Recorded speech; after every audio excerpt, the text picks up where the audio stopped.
Entonces seguimos.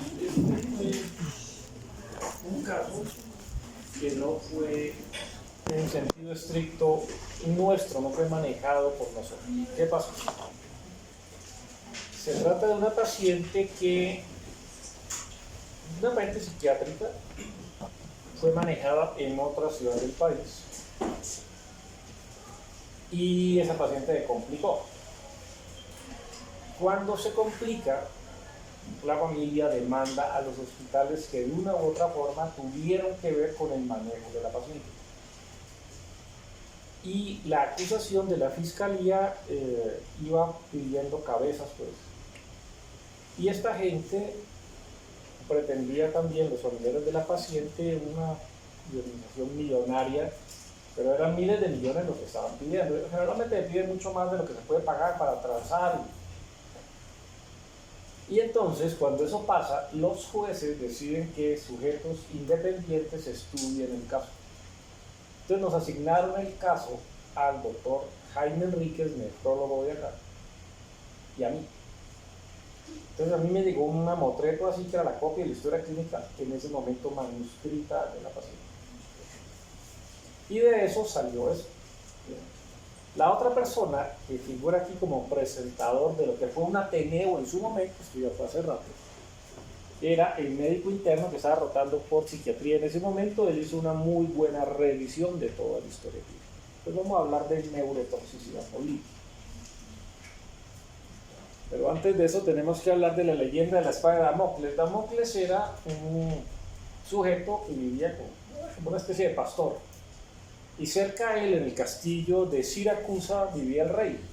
Y Damocles vivía berraco, porque el rey la paja lo más de bueno, mirando la paja en un banquete, y yo aquí como un marica trabajando. Entonces el rey escuchó eso y lo invitó a un banquete. Es más, le dijo, sentate donde me siento yo en el banquete.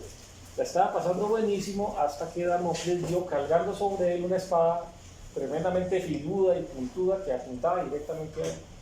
Y esa espadita estaba sostenida apenas por la crin de un caballo. ¿Ya? Entonces vamos a hablar más adelante de qué tiene que ver con eso. Bueno, entonces, una paciente, mujer, que consulta por primera vez a un hospital psiquiátrico en otra ciudad de Colombia en noviembre del año 86, tenía 29 años para el momento, una crisis psicótica caracterizada por alucinaciones auditivas, ideas delirantes de corte persecutorio, ideas de minusvalía, ideas suicidas, ideas de ruina y afecto depresivo. Se le hace el diagnóstico de un episodio depresivo psicótico y se manejó con los medicamentos que se utilizaban en ese momento. Un antidepresivo tricíclico llamado amitriptilina y un neuroléptico atípico que se usaba en ese entonces llamado tiroidina. Un manejo muy, digamos, como muy convencional. Como era la primera vez que algo así le pasaba, ahí podemos hablar de un episodio. Pero ya cuando hay varios episodios, ya el asunto deja de ser episodio para convertirse en una enfermedad, en un trastorno. En mayo de 1987, luego de un periodo intermédico que estuvo completamente normal y retornó a su vida laboral, reaparecen los síntomas. La paciente entonces se reinicia un manejo, pero de manera ambulatoria. Entre el 87 y el 89 vuelve a sus ocupaciones habituales, pero en los controles se describe como que hay olvidos frecuentes, disminución de rendimiento laboral y síntomas depresivos, no tan severos, anedonia, incapacidad para sentir placer, apatía. Y en palabras de la paciente, a nada le saco gusto, nada me apasiona y nada me motiva. Para ese entonces estaba en manejo con antidepresivos tricíclicos. Se le practicaron para ese entonces electroencefalogramas convencionales y TAC cerebral simple, ambos reportados como normales. Estamos en el 89. En mayo del 89 los síntomas psicóticos, alucinaciones, ideas delirantes reaparecieron a tal extremo que se cuestionó la posibilidad de que la paciente tuviera una esquizofrenia. Se iniciaron antipsicóticos de primera generación, concretamente uno que ya no se utiliza en Colombia llamado trifluoperacina, pero hizo unos efectos extrapiramidales muy severos y se interrumpió ese manejo. Una vez se resuelven los efectos secundarios, el manejo se continúa ambulatoriamente con clorinipramina, otro antidepresivo tricíclico a las dosis recomendadas para ese entonces, 75 miligramos diarios. La paciente pasa 5 años plenamente productiva y asintomática, suspende todo tratamiento, retorna a su vida laboral. Pero en el 94 vuelven y aparecen síntomas depresivos, reiniciando la cloripipramida. Nuevo periodo anticrítico normal entre el 94 y el 90. En mayo y agosto del 90 reaparece con toda la depresión, hace 2 intentos suicidas graves. Luego de una hospitalización prolongada, egresa con diagnóstico de trastorno afectivo monopolar depresivo, lo que ahorita se llama depresión recurrente, la misma patología que tenía el paciente del síndrome serotonérgico. Y le iniciaron y le formulan entonces por primera vez en mayo del 99 las sales de litio. Se practicaron previamente pruebas de función renal y pruebas tiroideas que estaban normales. En el 2000, otra recaída en depresión, aparecen alucinaciones, ideas delirantes y se cambia el diagnóstico por el de trastorno esquizoafectivo. Y se inició hipotiazina a dosis de 25 miligramos intramuscular mensual. Entonces, Kraepelin, el padre de la psiquiatría, dividía estos problemas, la locura, como en 3 grandes grupos. Las demencias seniles para él, eran personas de más de 60 años que se les olvidaba todo, que tenían dificultades en praxias y que podían o no hacer crisis psicóticas y que hacían un proceso progresivo, lo que ahorita llamamos demencia, se le llamaba demencia senil. Después vino Alzheimer y todo esto de lo cual ya hablamos. Él hablaba de demencia precoz.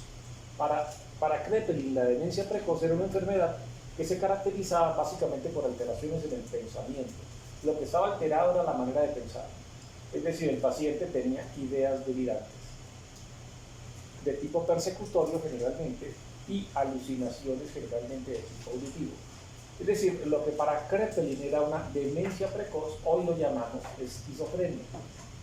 Y Kraepelin, a fines del siglo XIX, hablaba de una tercera patología que llamó locura cicloide, que se caracterizaba por periodos interrumpidos de normalidad y otros periodos en los cuales el paciente o estaba muy deprimido o estaba maníaco, es decir, lo que ahorita conocemos como trastorno afectivo bipolar. Pero apareció un cuarto, ese ya no descrito por Kraepelin, que no se sabe si es esquizofrénico porque tiene cosas de esquizofrénico, porque alucina, porque delira, pero también tiene elementos de bipolar, hace crisis maníacas o crisis depresivas severas. Y allí está entonces el trastorno esquizoafectivo. Es un cuadro, digamos, peor que el bipolar, porque combina otra serie de cosas. ¿Bien? La paciente entonces entre el 2000 y el 2011 se manejó con litio y combinaciones diversas de antidepresivos, siempre su adherencia al tratamiento fue bastante irregular, presentando episodios breves de reaparición de síntomas depresivos. Nuevas pruebas tiroideas, creatinina, nitrógeno ureico, uroanálisis que están normales, un nuevo TAC cerebral simple contrastado en el año 2010 normal.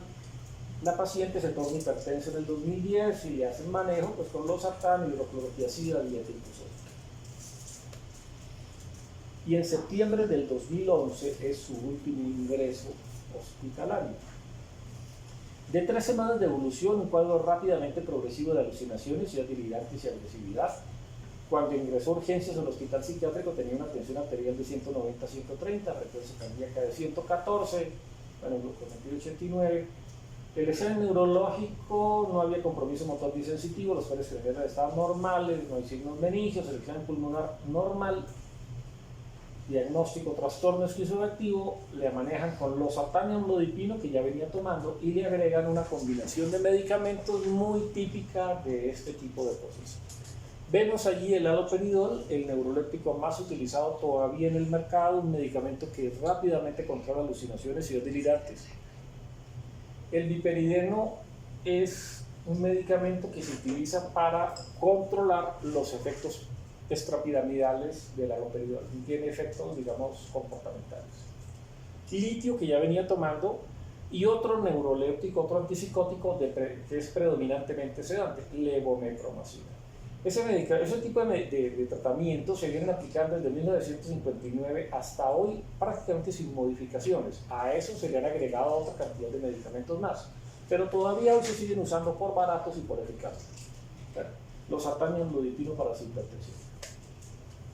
y le toman de entrada una serie de exámenes de laboratorio que estaban prácticamente todos normales excepto el sodio.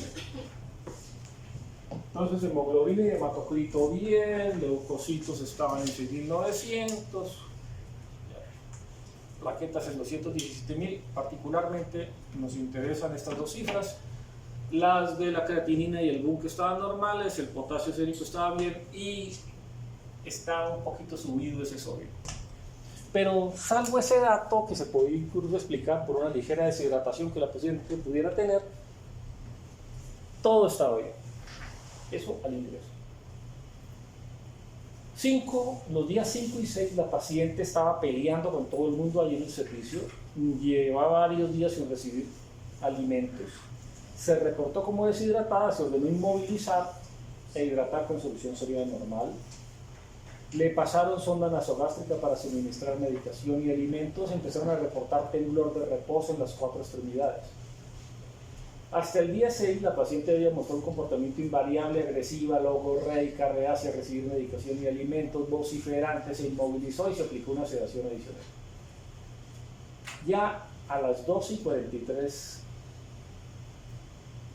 de la tarde, un auxiliar de enfermería reporta la presencia de orinas oscuras. Y un ratito después, el médico general encuentra una paciente que había ingresado hipertensa, pero ahorita estaba muy hipotensa, 84-56. Está taquimédica, frecuencia respiratoria de 28, frecuencia cardíaca de 112, 38,3, saturando 89, somnolienta y solicitó unos laboratorios. Y aquí comparamos entonces los laboratorios del ingreso con los laboratorios nuevos. Hemoglobina y hematocrito más o menos en las mismas, pero los leucocitos se habían disparado y el porcentaje de neutrófilos se aumentó. Plaquetas más o menos igual, pero la creatinina que estaba normal ya tenía cifras 4,13 de falla renal. El nitrógeno ureico, que hubiera podido ayudar mucho, no se lo tomaron, se subió un poquito el potasio, pero el sodio definitivamente estaba muy elevado, 157. Entonces una paciente confusa, una paciente somnolienta cuando había estado agitada, peleando con todo el mundo, una paciente taquicárdica, sudorosa, con tremor, ya insistí lo de somnolienta, y aparte de ello está presentando unas cifras compatibles con falla renal y un exceso de sodio circulando por él.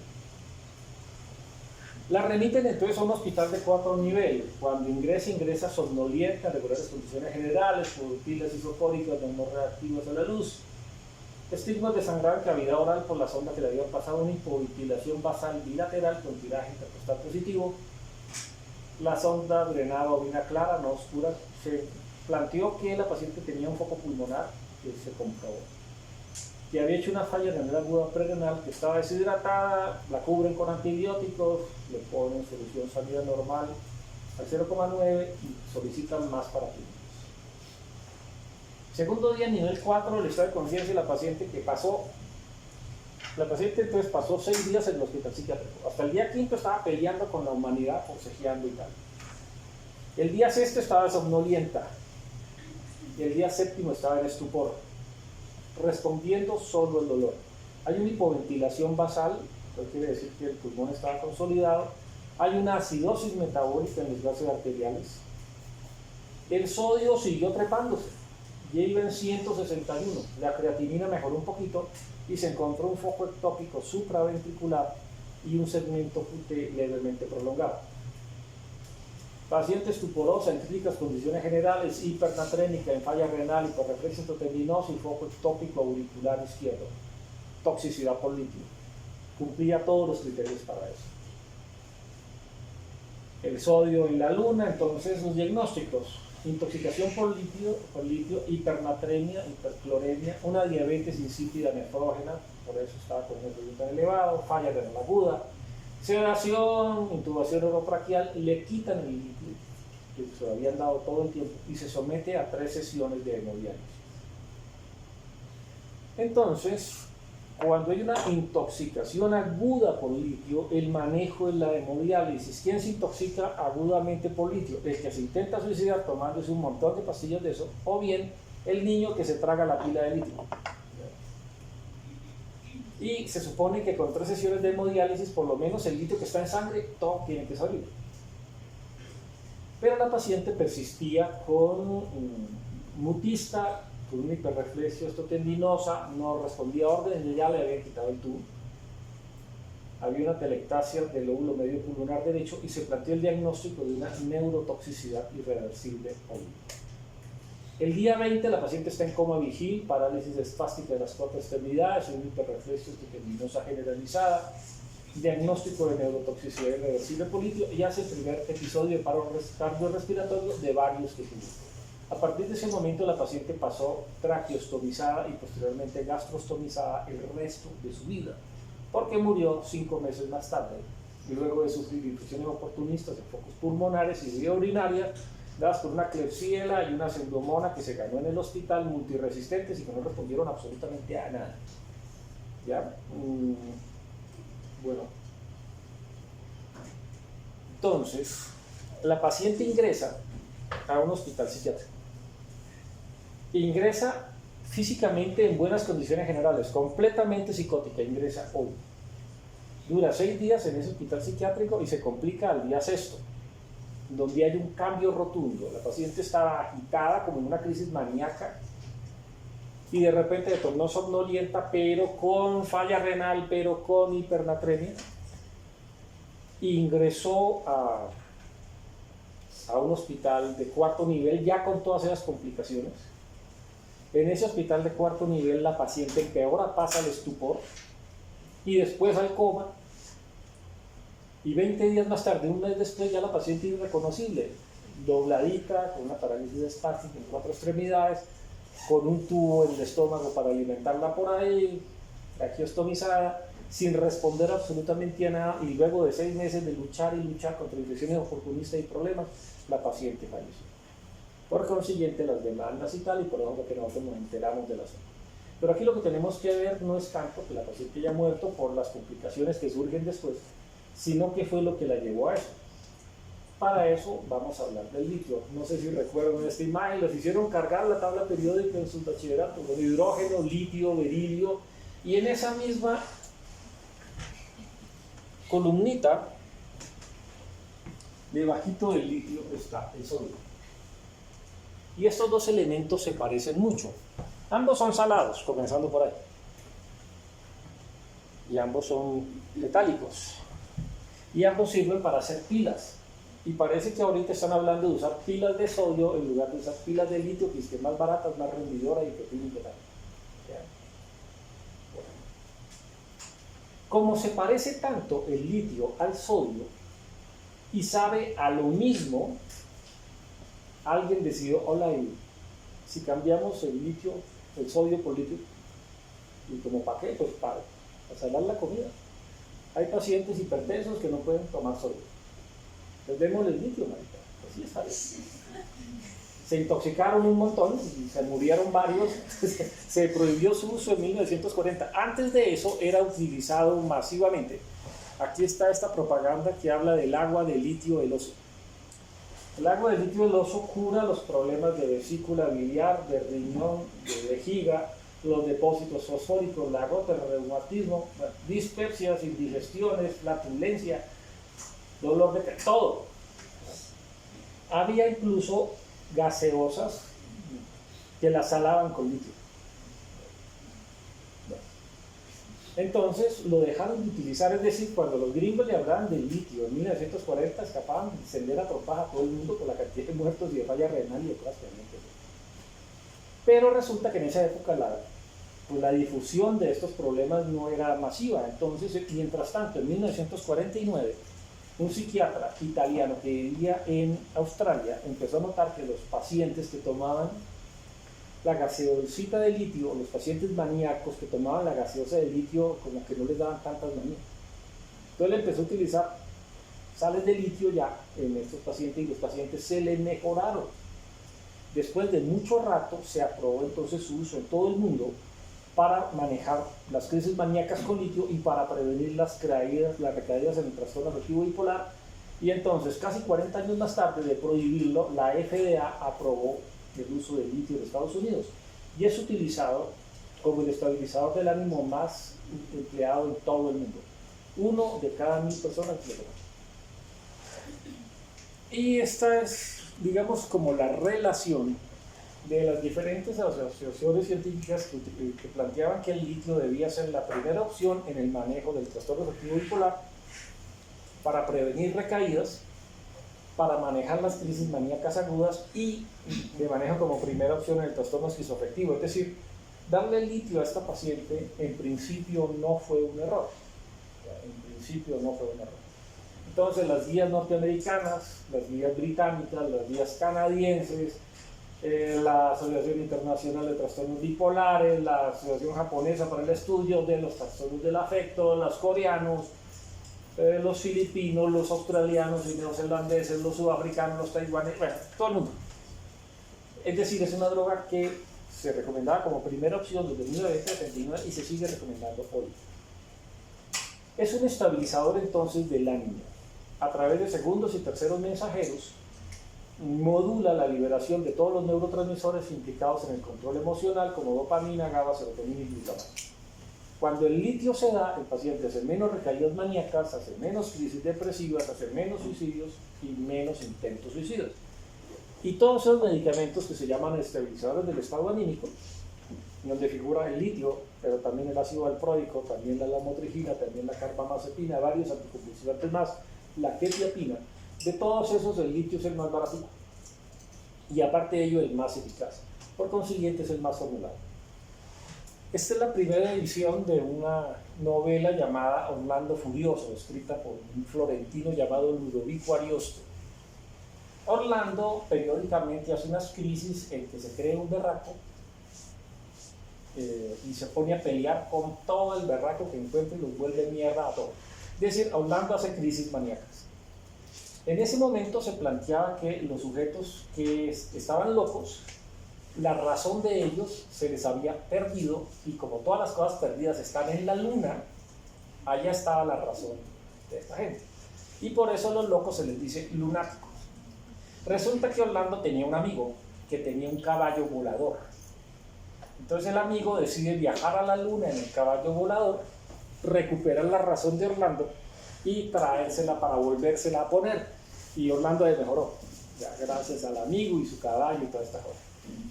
Ahorita no viajamos en caballos voladores, damos aloperidol y damos... En Colombia ese medicamento se comercializa como carbonato de litio, solamente viene en presentación oral, se absorbe excelentemente por vía intestinal. Como es un ion, no se metaboliza, tal cual ingresa, así sale. Se excreta fundamentalmente por vía renal. El glomérulo lo elimina todo, pero se reabsorbe un 80% en los túbulos. Bien. Para poderlo eliminar se requiere que el sodio y la bulimia estén en niveles normales. Entonces, si hay una hiponatremia, esa hiponatremia facilita una mayor reabsorción del litio. Y esto inhibe a la aldosterona. Se reduce entonces más el sodio y se produce entonces un círculo vicioso que va haciendo que el paciente rápidamente se vaya intoxicando. Bien. Con los medicamentos solemos creer lo siguiente, que si el paciente lleva tomando un medicamento mucho tiempo, pues es un medicamento muy bien tolerado para el paciente y no le va a causar problemas. Con el litio pasa exactamente todo lo contrario. Mientras más tiempo lleve tomando el litio el paciente, más posibilidades va a tener de intoxicarse. ¿Por qué razón? Porque ocurren cambios renales y esos cambios renales ocurren específicamente en un poro de agua que tienen los túbulos, llamado aquaporina. Cuando no hay litio en respuesta a la arginina y vasopresina, la aquaporina se abre dentro del túbulo y absorbe agua y concentra la orina. Pero cuando hay litio se bloquea una enzima y estos túbulos no se abren y entonces no se recapta el agua y entonces se producen orinas muy diluidas. Va a haber poliuria, va a haber deshidratación, va a haber disminución de la bulimia y va a haber disminución del sodio, entonces el litio se va a concentrar más y más y más y más por eso. ¿Ya? Y mientras más crónico sea el uso del litio, más posibilidades de esto se van a dar. Ahora bien, si bien es cierto, se pueden tomar niveles para saber cuánto litio tiene uno en sangre y más o menos hay unos niveles terapéuticos de litio que van entre 0,8 y 1,2 miliequivalentes por litro. Esos niveles séricos no son comparables con lo que hay en cerebro. En cerebro, una vez el litio ingresa a la neurona, ingresa con mucha lentitud, pero sale de la neurona igual de despacito. Entonces, a medida que más se toma, el litio se tiende a ir acumulando más en el sistema nervioso central y por eso se denomina el espacio tóxico del litio. Hay entonces toxicidades agudas, las que mencioné, y toxicidad crónica. El 90% de los pacientes que toman litio han sufrido toxicidad por litio. Básicamente, ingresa más litio del que se puede excretar. Clínica de esto: diarrea, diabetes insípida nefrógena, arritmias, focos ectópicos, prolongación del QT, falla renal, temblor, rigidez, hiperreflexia osteoteminosa, compromiso del estado de conciencia, convulsiones, signos meningios, pérdida de reflejo, la tos, coma, hipertermia. ¿La paciente qué tenía? Hay que preguntar de todo esto, ¿qué no tenía la paciente? No tuvo diarrea, de pronto no tuvo pérdida de reflejo, la tos, ni tuvo signos meningios, ni tuvo convulsiones. Todo lo demás, absolutamente todo lo demás, diabetes insípida nefrógena, la tuvo. ¿Tuvo focos ectópicos? Sí. En una de las primeras diapositivas se menciona cómo hay una prolongación del QT. Falla renal, por supuesto que la tuvo. Coma, sí. Hipertermia también. Temblor, rigidez, hiperreflexia, todo. O sea, la paciente se intoxicó por litio. E hizo una toxicidad severa por litio, pero esa toxicidad severa se la ganó en un momentico, en 6 días. ¿Cuáles son los factores que pueden hacer que un paciente se intoxique con litio más fácilmente? La primera, que tenga más de 50 años. Por tal motivo, a partir del momento en que hice esta revisión, paciente que tengo yo con trastorno bipolar, le cambio el medicamento cuando cumple esta edad.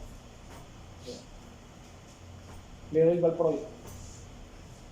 Si el paciente hace diabetes insípida, tiene más riesgo para neurotoxicidad severa. Si el paciente hace falla renal, el paciente tiene más riesgo para neurotoxicidad severa. Y la paciente, esta, que murió, tenía 59 años. Hasta el momento en que este caso se reporta, había 90 casos reportados en todo el mundo de esto. Se denomina neurotoxicidad irreversible por litio. Consiste en que el paciente presenta signos de neurotoxicidad por litio 2 meses después del inicio de las manifestaciones, con niveles séricos que sean bajos o nulos, y la paciente tenía los niveles séricos de litio en 0 después de 3 sesiones de hemodiálisis. La paciente desarrolló este cuadro. Que se caracteriza además por una desmielinización masiva. ¿Qué pasó? ¿Y por qué pasó? Fue la tormenta perfecta. De la misma manera como en el caso de Livision, la paciente de la que acabamos de hablar, hubo una tormenta serotonérgica perfecta. La atienden un par de médicos cansados que llevan 20 horas de turno y están solos. Quien debía tomar la batuta del manejo no la tomó. La paciente consumió cocaína que liberó mucha serotonina. La paciente estaba consumiendo fenelcina que bloquea la monoamina oxidasa y entonces había más serotonina acumulada. Y después le pusieron meperidina, que es un agonista directo del receptor serotonérgico. La tormenta perfecta. Aquí también pasó lo mismo. La paciente entonces tomó litio por mucho tiempo y empezó suavecito a dañar su riñón. La paciente ingresó deshidratada y con un sodio elevado. Es posible que la diabetes insípida previa ya estuviera allí.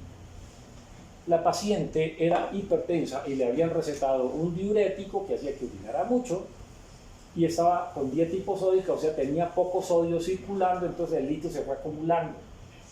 La paciente no recibió alimentos, estaba como muy agitada, la paciente se deshidrató. Todos los factores de riesgo. Todos los factores de riesgo. Hay una organización llamada la FAA que analiza por qué se cae un avión, por qué hay un accidente de aviación. Y dice que la principal causa de los accidentes de aviación es el error humano porque nos confiamos. Entramos en nuestra zona de confort. Ejemplo, había una aerolínea que viajaba desde Miami, de un aeropuerto regional en Miami, hasta Los Cayos de la Florida, en unos aviones viejísimos. Ellos habían calculado que el avión podía llevar 20 adultos además de la tripulación. Pero habían hecho el cálculo de que esos 20 adultos pesaban cada uno 75 kilos. Pero resulta que el peso de los gringos hoy no son 75 kilos en promedio, sino 100. Entonces, si usted multiplica 25 kilos de más por cada uno por 20, le da media tonelada y chimbamente. El avioncito viejito no aguantó con todo ese peso y le cayó. Entonces, cosas de ese tamaño. Entonces, por no tomar en cuenta todos estos elementos, simplemente hacer lo que siempre se ha hecho, que en el papel estaba bien. Se empezaron a sumar los casos, los hechos, y ocurrió este desenlace. Entonces, no se tomó en cuenta que la gente tenía más de 50 años. No se tomó en cuenta que tenía diabetes sólica. No se tomó en cuenta que tomaba un diurético. No se tomó en cuenta que era una ciudad calurosa donde iba a sudar mucho y se estaba inmovilizada. No se tomó en cuenta que llevaba un montón de días sin comer y que se deshidrató. Y mientras tanto, dele litio. Todo se complicó. Ahora bien, ¿qué suponemos nosotros que pasó que nunca se aclaró? Hasta donde yo vi. La paciente tenía un foco pulmonar además, un foco infeccioso. Yo lo que supongo es que la paciente hizo una neumonía por broncoaspiración. Entonces se empeoró todo. Entonces la sumatoria de esos dos problemas terminaron matando a esta paciente. Entonces hubo un error humano. Entonces, de la misma manera como no debemos formular reactivamente, no debemos simplemente darle el mismo esquema a todo el mundo. Habiendo tantas opciones medicamentosas, ensayemos con esto, ensayemos con esto otro, tener precaución. ¿Ya?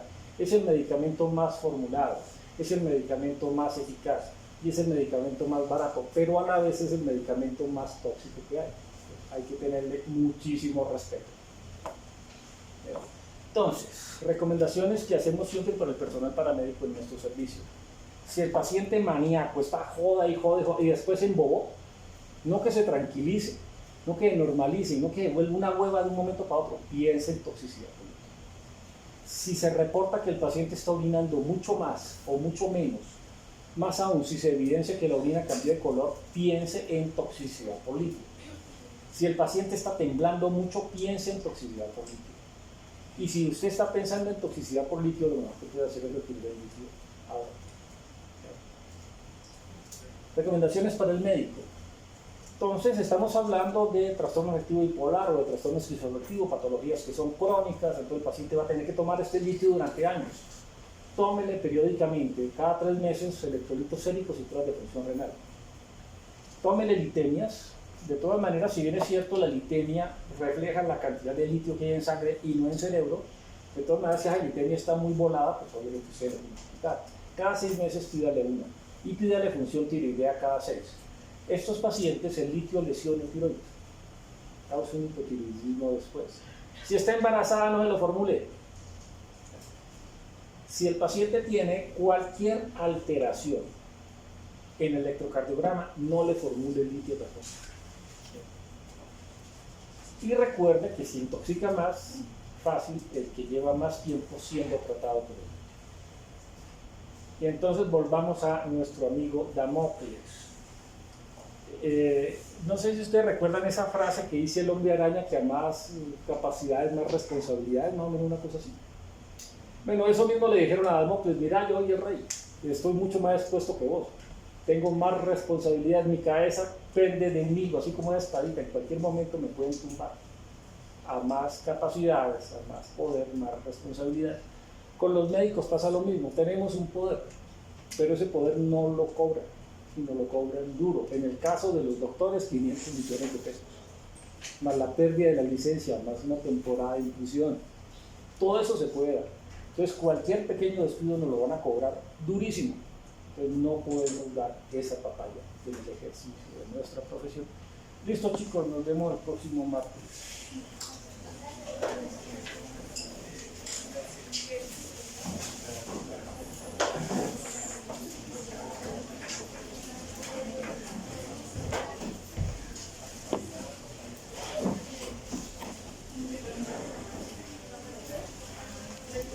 Apago los...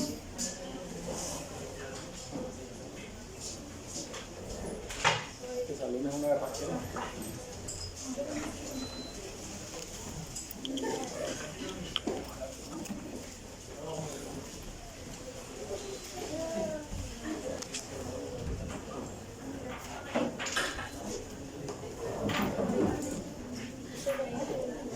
Hola, ¿por qué?